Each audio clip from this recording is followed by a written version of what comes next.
esse simulado que acontece hoje. A gente sempre recebe, né? O que está acontecendo Sim. em tal lugar, cheio de viatura? Agora vamos mudar de assunto um pouquinho? Ali, claro, prevenção, né? Para a saúde, para que não se sofra acidentes e não tenha traumas, né? Mas agora a gente vai falar dos planos de saúde, porque a partir de amanhã entram em vigor novas regras da Agência Nacional de Saúde que permitem cancelamento de planos de saúde por inadimplência. Traduzindo, tá com o plano atrasado, a empresa pode encerrar esse contrato. Vamos tentar entender se é isso mesmo. Nicole Soares, especialista em Direito da Saúde, está ao vivo com a gente aqui no Estúdio CBN. Oi, Nicole, boa tarde, bem-vinda, muito obrigado por nos atender. Boa tarde, eu que agradeço a oportunidade de conversar com vocês. Então, falei de uma maneira genérica, mas é isso, né? Quem tiver com mensalidade atrasada, dependendo quantas forem aí, a partir de amanhã pode perder o plano de saúde. Na verdade, isso sempre foi possível, né? As possibilidades de cancelamento de um plano de saúde sempre passaram pela situação de inadimplência. O que essa alteração recente trouxe foi um alinhamento com relação a como é contado esse prazo de inadimplência e os meios de comunicação que podem ser utilizados para falar com o beneficiário sobre a questão da inadimplência. E aí, Nicole, a gente está falando de uma inadimplência de quanto tempo, quanto atraso aí tem que estar acumulado para que esse cancelamento possa ocorrer? São até 60 dias de inadimplência, considerando inclusive que há a obrigatoriedade que a operadora de saúde realize a notificação com relação à inadimplência até o 50º dia, justamente para que o beneficiário tenha um prazo para promover a regularização dessa situação de inadimplência. Nicole, se a pessoa estiver, por exemplo, passando por um tratamento, né, e ela não está dando conta de pagar o plano de saúde, como é que funciona isso? Existe uma ressalva com relação ao cancelamento do plano no período em que existe um tratamento em curso. Agora, o que isso também pode, na prática, ser complicado de gerir, é que existem, hoje, as doenças crônicas, elas são muito presentes na nossa realidade. E muitas vezes uma doença crônica tem ali um tratamento prolongado, né, até por anos. Mas existe essa ressalva de que esse cancelamento não poderia acontecer no período em que há a execução de um tratamento. E quando se trata de alguma dificuldade temporária, né, Nicole? Por exemplo, a pessoa ali perdeu o emprego, de repente vai atrasar 1 ou 2 meses desse plano de saúde. Para esses casos, existe algo que proteja esse consumidor para evitar que ele passe por isso? Como é que funciona, né, essa negociação nesses casos com as novas regras de amanhã? Não, nesse caso a gente não tem nenhuma previsão específica, até porque a figura do plano de saúde, ela não é uma figura de seguro, né? Então certo. É uma contraprestação que é o que a gente chama dentro do direito de bilateral. Você tem uma contrapartida de pagamento e a contrapartida do fornecimento da rede credenciada. Então, com relação a essas circunstâncias que fogem, né, de uma questão vinculada à própria situação de saúde do beneficiário, não tem nenhuma previsão específica com relação a uma diferenciação para uma negociação mais prolongada ou qualquer outra alternativa.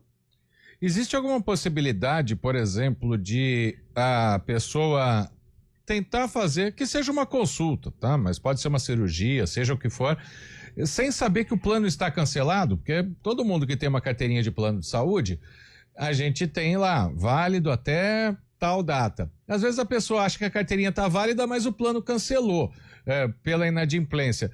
Você até explicou na primeira resposta que já no 50º dia a empresa tem que mandar uma carta, né? O prazo seria de 60 dias, ou seja, 2 meses de inadimplência, mas existe isso de ter um atendimento recusado sem o paciente saber que não está mais no plano?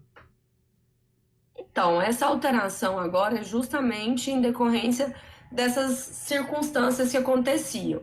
Como muitas vezes as pessoas se comunicam com a operadora de saúde, até por meio de aplicativos de mensagem instantâneas, e-mail e etc., mas a normativa ainda trazia que a comunicação relacionada à inadimplência ou outras circunstâncias dos planos de saúde deveria ser feito por esse meio tradicional de comunicação, como a correspondência, é justamente para que não aconteça isso, que alargou-se as ferramentas de comunicação para que o beneficiário seja informado com relação à sua inadimplência.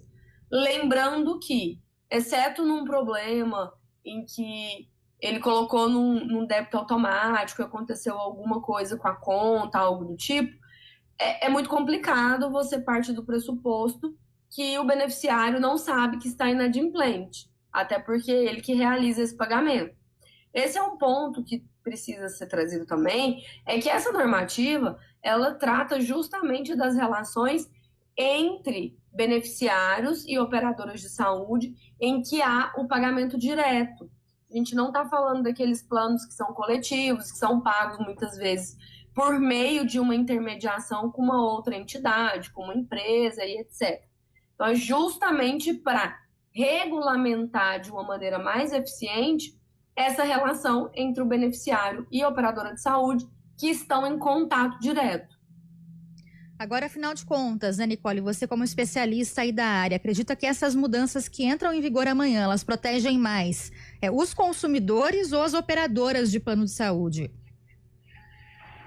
Essas normas, elas não se tratam de proteção, elas se tratam de uma readequação da normativa, né? Porque imagine que a legislação falava sobre edital, você fazer uma publicação em edital. Então, assim, já caiu em desuso isso, é muito raro, né?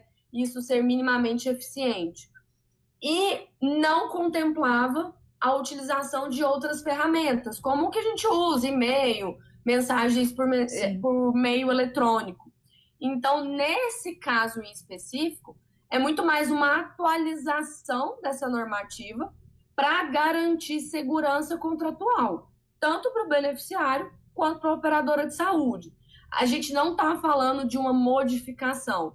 A questão dos 60 dias, inclusive, havia um formato de se contar isso de um modo diferente, e nesse ponto o beneficiário ele fica mais confortável, porque ficou mais fácil entender esse período de inadimplência.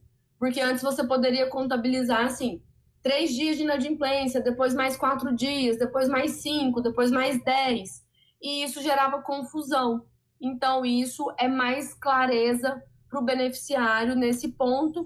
Com certeza fica menos difícil entender a sistemática dessa inadimplência. Mas de qualquer forma, né, Nicole, já tem muita discussão entre paciente e plano de saúde, muitos casos que vão para a justiça, porque às vezes o plano quer uma transferência por uma questão financeira, né, uma transferência do paciente, às vezes nega um tipo de local ou um tipo de atendimento. Isso, agora, essa normativa, por mais que na prática não mude nada, só oficialize, como você disse, pode aumentar também entre aspas, essa guerra judicial entre paciente e empresa de plano de saúde, né?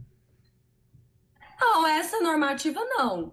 Porque a gente não está falando de nenhuma circunstância relacionada à rede credenciada, tipo de atendimento. Essa é uma normativa super estruturada para os termos do contrato. A gente não está falando de nenhuma diminuição, modificação. Essa em específico, não necessariamente. E como eu mencionei, a contabilização do prazo de inadimplência ficou até mais fácil para o próprio beneficiário. Então, essa, pelo contrário, é muito mais uma maneira de evitar essas discussões que eventualmente podem acontecer se a gente tiver uma transparência e uma estruturação melhor dessas normas contratuais. Perfeito. Na prática, portanto, 60 dias de inadimplência, desde que avisado pela empresa, o plano de saúde pode ser cancelado. Nicole Soares, especialista em direito da saúde, muito obrigado por esclarecer esses fatos aqui pra gente no Estúdio CBN. Boa tarde. Boa tarde. Agora são 3h29.